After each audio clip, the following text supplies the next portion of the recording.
Good afternoon, dear students. Myself, Dr. Ashish Garg, Associate Professor in Chemistry, St. R.N. Priya Government College, Ramgarh Shekhawati, district Sikar, Rajasthan. बच्चों, BSc part second में first paper inorganic chemistry and this is the 5th unit मैं इस link पर upload कर रहा हूं, audio visual lectures पर डाल रहा हूं। बच्चों, this is the 8th part, right. हमने 7th पार्ट में लक्स फ्लड सिद्धांत थ्योरी स्टार्ट किया था। लक्स फ्लड का सिद्धांत हमने स्टार्ट किया था। बच्चों, हमने सबसे पहले आरएनएस थ्योरी को पढ़ा, उसके बाद ब्रॉन्स्टेड एंड लॉरेंस थ्योरी, इसको हमने एसिड बेस के कंसेप्ट को समझाने के लिए पढ़ा, और हमने 7th पार्ट में स्टार्ट किया था लक्स फ्लड सिद्धांत। बच्चों, यहां पर लक्स फ्लड सिद्धांत में एक अलग कंसेप्ट दिया। इन दोनों साइंटिस्ट ने एक अलग कंसेप्ट दिया कि वे यौगिक जो ऑक्साइड आयन देते हैं वो तो है एसिड्स, और जो ऑक्साइड आयन एक्सेप्ट करते हैं, ग्रहण करते हैं, उन्हें बेस माना गया, उन्हें क्षारक कहा गया। बच्चों, मैंने 7th पार्ट में जो एग्जाम्पल दिए हैं वो ऑक्साइड से रिलेटेड हैं, लेकिन बाद में इस लक्स फ्लड कंसेप्ट को एक्सपेंड कर दिया, विस्तार इसका किया। यहां पर देखिए बच्चों कि चूंकि किस तरह से इसका एक्सपेंशन किया, मैंने 7th पार्ट में जितने भी एग्जाम्पल दिए हैं वो मैंने ऑक्साइड्स के एग्जाम्पल दिए हैं। अब हम यहां पर देखते हैं कि किस तरह से यहां पर हमने 7th पार्ट में देखा कि चूंकि ऑक्सीजन एक इलेक्ट्रोनेगेटिव एटम है और यहां पर हेलोजन और सल्फर, ये दो एलिमेंट्स की विद्युत ऋणात्मक परमाणुओं से प्राप्त ऋणायनों के स्थानांतरण के आधार पर लक्स फ्लड परिभाषा का विस्तार करते हैं।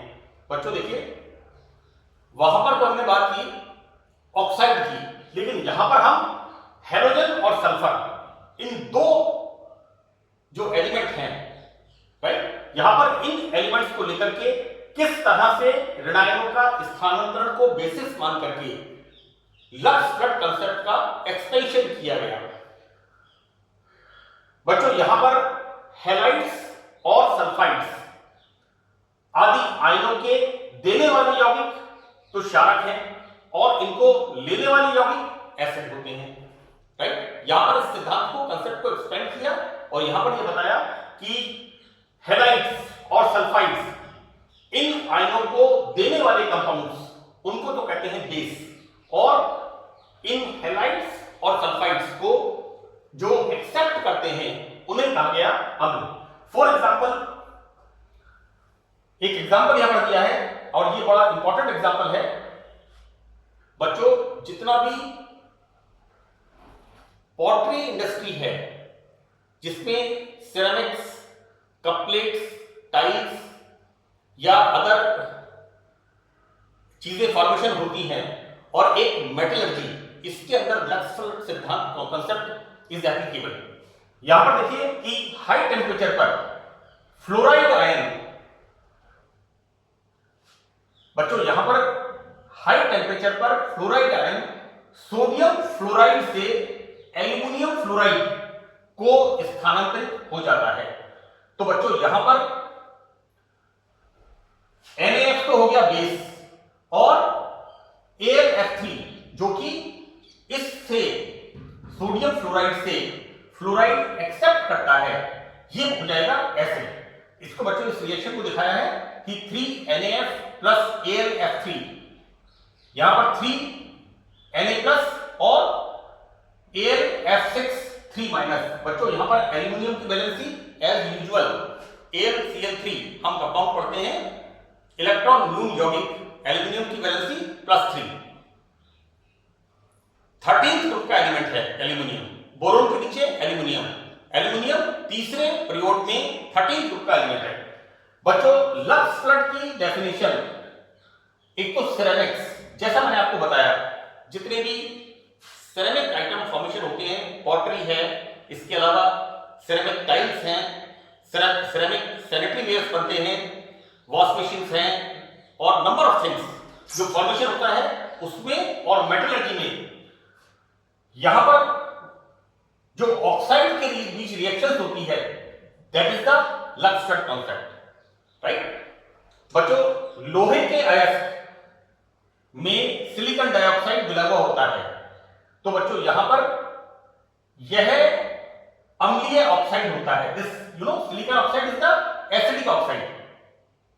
अतः इसे दूर करने के लिए जो मफल फर्नेस होती है, वात्या भट्टी, उसमें कैल्शियम ऑक्साइड बेसिक ऑक्साइड को मिलाते हैं। बच्चों ये this is the concept of metallurgy.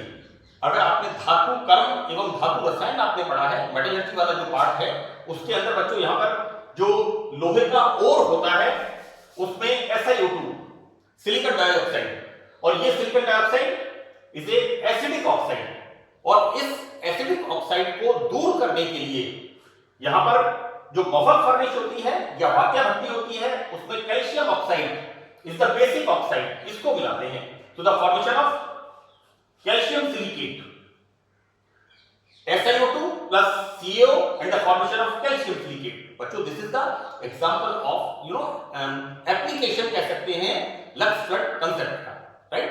तो बच्चों यहां पर ये लक्स-फ्लड कंसेप्ट हमारा समाप्त होता है। Now again we start a new theory. पहला कंसेप्ट हमने पढ़ा आरएमएस कंसेप्ट, दूसरा हमने काफी डिटेल में पढ़ा Bronsted and Lowry concept, right. और ब्राउनस्टेड लाउरी कंसेप्ट में हमने पढ़ा conjugated acid base pair concept, right. और उसके बाद हमने देखा Lux Flood concept. Now we start a new concept of acid and base. Now we start a new concept for acid and bases, that is solvent system definition, विलायक तंत्र परिभाषा। तो देखो बेटा, इसमें इस सॉल्वेंट सिस्टम डेफिनेशन में दो साइंटिस्ट जो मेन इसके वो थे एंड कोवर्कर्स, सो दैट दो साइंटिस्ट कोडी एंड एल्सी, इन्होंने अम्ल और क्षारक की परिभाषा विलायकों के आयनन से प्राप्त धनायन और ऋणायन के आधार पर दी, राइट। देखो बच्चों, अब कंसेप्ट चेंज हो गया। आरएमएस थ्योरी में हमने पढ़ा था कि कोई यौगिक सॉल्वेंट जल वहां पर इंपॉर्टेंट था, वाटर, H+ आयन देता है एसिड है, यदि OH- देता है वो बेस है। उसके बाद हमने ब्राउनस्टेड लाउरी में देखा कि वाटर के अलावा अगर कोई भी यौगिक H+ और OH- देता है तो वहां पर ब्राउनस्टेड एंड लाउरी के अंदर हमने एसिड बेस कंसेप्ट को देखा। लक्स-फ्लड कॉन्सेप्ट में जो ऑक्साइड देता है एसिड है और जो ऑक्साइड लेता है वो बेस है। लेकिन यहां पर सॉल्वेंट सिस्टम डेफिनेशन, इसके अंदर बच्चों बताया कि जो धनायन देता है और जो ऋणायन देता है, तो यहां पर कैटायन और एनायन को बेसिस मान करके सॉल्वेंट सिस्टम डेफिनेशन दी गई। देखो बेटा, यहां पर बहुत धनायन का मतलब एसिड और ऋणायन का मतलब बेस, ये बिल्कुल क्लियर लिखा है यहां पर कि जल की बहुत से विलायकों में ऑटो आयनाइजेशन, जल बहुत से विलायकों में स्वतः आयनन की प्रवृत्ति पाई जाती है, और यहां पर कुछ प्रमुख विलायकों के लिए आयनन की प्रवृत्ति, यहां बच्चों लिखा है हमने सॉल्वेंट, और ये लिखा है हमने कि जब ये सॉल्वेंट आयोनाइज होता है तो आयोनाइज होने पर किस तरह से धनायन और ऋणायन देता है। जैसा मैंने आपको बताया सॉल्वेंट सिस्टम डेफिनेशन के अंदर विलायक तंत्र परिभाषा में धनायन और ऋणायन, राइट। तो बच्चों यहां पर वाटर ऑटो आयोनाइज होता है and formation of hydroxonium and hydroxide, तो यहां पर इसको एसिड माना और हाइड्रोक्साइड को बेस माना। हम second example we use ammonia. यहां पर बच्चों देखिए अमोनिया के अंदर formation of ammonium and formation of amide. Exactly this is the amide, this is the formation of ammonium. यहां पर बच्चों लिक्विड अमोनिया में अमोनियम को जब लिक्विड अमोनिया का ऑटो आयनाइजेशन होगा देन फॉर्मेशन ऑफ अमोनियम धनायन। तो अमोनियम धनायन को यहां पर एसिड माना और एमाइड को IDE एमाइड को हमने यहां पर इस ऋणायन को हमने यहां पर बेस का नाम दिया। नाउ हम और देखते हैं यहां पर sulphuric acid, concentrate sulphuric acid, इसे हम कहें निर्जलीय एनहाइड्रस सल्फ्यूरिक एसिड। यहां पर ये फॉर्मेशन करेगा H3SO4+। We are taking here 2 molecules, एक यहां पर ये धनायन बनेगा और दूसरा HSO4 ऋणायन। तो बच्चों यहां पर सॉल्वेंट सिस्टम कंसेप्ट के अंदर यहां पर इस कंसेप्ट में सब चीजों को चेंज कर दिया और मान लिया कि जो धनायन है वो एसिड है और जो ऋणायन है उसे बेस मान लिया गया। अब देखो इस प्रकार विलायक जल के स्वतः आयन से प्राप्त होने वाले धनायन जिन पदार्थों से प्राप्त होते हैं वो तो है एसिड्स।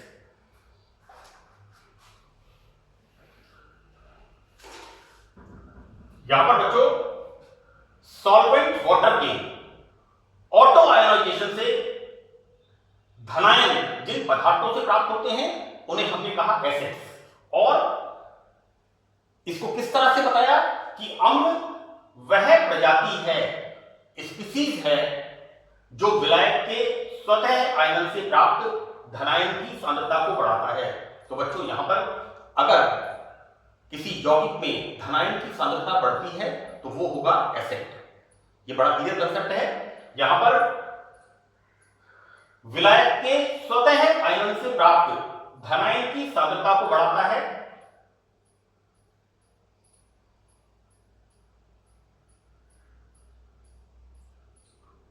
मैं इसकी बात कर रहा हूं यहां पर कि जल के ऑटो आयनाइजेशन से प्राप्त होने वाले धनायन जिन पदार्थों से प्राप्त होते हैं ये वाले बच्चों लाइक दिस, राइट, देन इसको हम कहते हैं एसिड्स।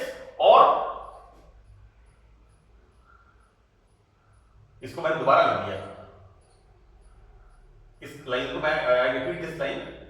यहां पर देखिए बच्चों कि क्षारक वह पदार्थ है जो विलायक से प्राप्त ऋणायन की सांद्रता को बढ़ाता है। कुल मिलाकर के हमने जो ये डेफिनेशन दी है विलायक तंत्र परिभाषा, विलायक तंत्र डेफिनेशन की अम्ल और क्षारक की परिभाषा विलायकों के आयनन से प्राप्त धनायन, धनायन का मतलब अम्लता बढ़ती है, एसिडिटी बढ़ती है, राइट, और ऋणायन का मतलब बेसिसिटी, क्षारकता बढ़ती है। हमने बच्चों यहां एग्जांपल दिया है कि liquid ammonia, this is the example. Liquid ammonia में हमें दो तरह के आयन, एक आयन मिलता है यहां पर अमोनियम और एक आयन मिलता है NH2- एमाइड। तो इन आयनों में वियोजित होता है बच्चों लिक्विड अमोनिया का जब ऑटो आयनाइजेशन होता है तो एक तो बनाता है NH4+ अमोनियम और दूसरा बनाता है NH2- ion that is amide. अतः द्रव अमोनिया के सभी अमोनियम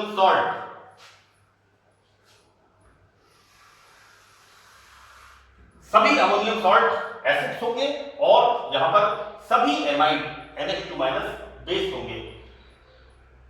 बच्चों यदि विलायक को हम AB माने तो AB मानकर के हम चलें जिसमें A+ धनायन है और B- एक ऋणायन है, तो राइट, और विलायक का आयनिक गुणनफल, बच्चों विलायक का जो आयनिक गुणनफल है दैट इज KAB। हम किस तरह से लिखेंगे? KAB बराबर A- और B-। बच्चों this is A-, this is A+, ये होगा ए प्लस एंड बी माइनस। बच्चों यहां पर ए प्लस अम्लता को बता रहा है और बी माइनस क्षारकता को निर्देशित कर रहा है। तो बच्चों यहां पर विलायक तंत्र परिभाषा के अनुसार धनायन को हमने यहां पर कहा है एसिड अम्ल, और ऋणायन को हमने कहा है क्षारक, और इनकी साथ जब अभिक्रिया होती है उसे हम कहते हैं उदासीनीकरण अभिक्रिया। आरएनएस सिद्धांत के अंदर मैंने आपको बताया था न्यूट्रलाइजेशन रिएक्शन, उदासीनीकरण अभिक्रिया, तो वहां पर क्या होता है, वहां पर H प्लस अम्ल को माना था और OH माइनस क्षार को माना था, राइट, और H प्लस और OH माइनस इनसे मिलकर के बनता है H2O मॉलिक्यूल, इसे माना था आरएनएस कंसेप्ट में उदासीनीकरण ऊष्मा, राइट। तो बच्चों ये सॉल्वेंट सिस्टम डेफिनेशन कंप्लीट होती है। मैं 9th पार्ट में सॉल्वेंट सिस्टम कंसेप्ट की लिमिटेशंस, इनके बारे में हम डिस्कस करेंगे, और एक कंसेप्ट इसमें और बचा है,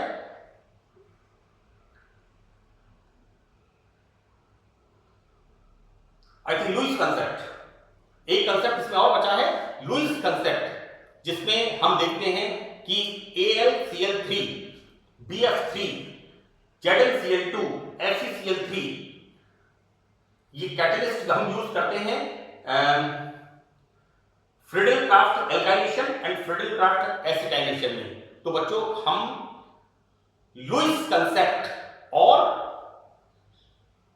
solvent system definition, solvent system concept की लिमिटेशंस, इसकी क्या कमियां हैं, उनको हम उसमें देखेंगे। बच्चों एसिड बेसिस वाला जो चैप्टर है, इसमें कुल आपके 5 कंसेप्ट हैं।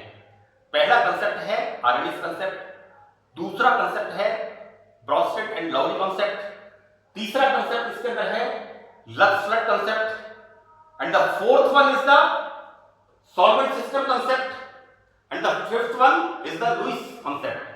हम लुईस एसिड्स, ये 5 कंसेप्ट इसके अंदर हैं, और इसका क्वेश्चन बहुत ही स्कोरिंग क्वेश्चन है, और यहां पर मेरी ये कोशिश रही है कि मैंने पिछले करीब 10 इयर्स के ऑलमोस्ट सभी यूनिवर्सिटीज के, राजस्थान में जितने भी यूनिवर्सिटीज हैं, सभी यूनिवर्सिटीज के क्वेश्चन पेपर्स को देख करके इन लेक्चर्स को मैंने बनाया है, जिससे आपको किसी प्रकार की कोई असुविधा नहीं हो। एक छोटी सी बात मैं आपको बता दूं बेटा, कि आपका 1 ईयर, सेकेंड ईयर, मेरा यह मानना है कि 2 मंथ्स की आपकी समर ब्रेक्स होती हैं, तो 300 डेज, मैं इसको ऐसे बताता हूं कि 300 दिन का आपका 1 साल,